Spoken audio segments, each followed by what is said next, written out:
Hi అండి, అందరూ ఎలా ఉన్నారు? బాగున్నారా? అలాగే నేనైతే ఈరోజు కారం దోశ అయితే వేసుకుంటున్నానండి.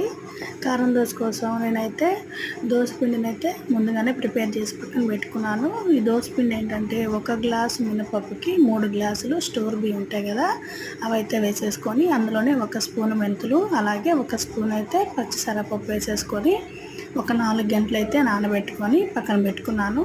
4 గంటలు నానిన బియ్యం అవైతే ఉన్నాయి కదా, వాటిని అయితే మిక్సీ వేసుకొని అలాగే ఒక 8 గంటలైతే వాటిని పులవబెట్టుకున్నాను పిండిని. ఆ పులిసిన పిండి ఉంటుంది కదా, దాన్ని అయితే తీసేసుకొని అందులోనే కొద్దిగా ఉప్పు, కొద్దిగా ఒక 1/2 టేబుల్ స్పూన్ సోడా ఉప్పు అయితే వేసేసుకొని పిండిని అయితే కలిపి పక్కన పెట్టుకున్నానండి. ఆ కలిపి పెట్టుకున్న పిండిని అయితే ప్యాన్ మీద వేసేసి కారం అయితే రెడీ చేసుకున్నాను. ఈ కారం ఏంటంటే కొద్దిగా కారం అయితే వేసుకోవాలి. ఒక 2 టేబుల్ స్పూన్ అయితే సరిపోతుంది. అలాగే 2 ఆనియన్స్, అలాగే కొద్దిగా జీలకర్ర, 4-5 వెల్లుల్లి రెబ్బలు, ఉప్పు అయితే వేసేసి మిక్సీ అయితే పట్టుకొని పక్కన పెట్టుకోవాలి.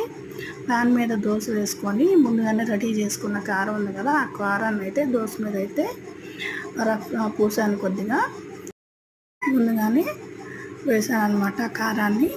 దాని మీద అయితే వెనక్కి అయితే టర్న్ చేయకండి. దోశ కారం వేసాం కదా, అదైతే మాడిపోతుంది. అందుకనేసి అలాగే ఉంచుకొని ఫోల్డ్ అయితే చేసుకోండి. ఈ దోశ మాత్రం టేస్ట్ చాలా బాగుంటుంది. కారం దోశ ఒకసారి ట్రై చేయండి. ట్రై చేసి ఎలా ఉందో నాకు కింద కామెంట్ బాక్స్లో అయితే చెప్పండి. థ్యాంక్ యూ అండి.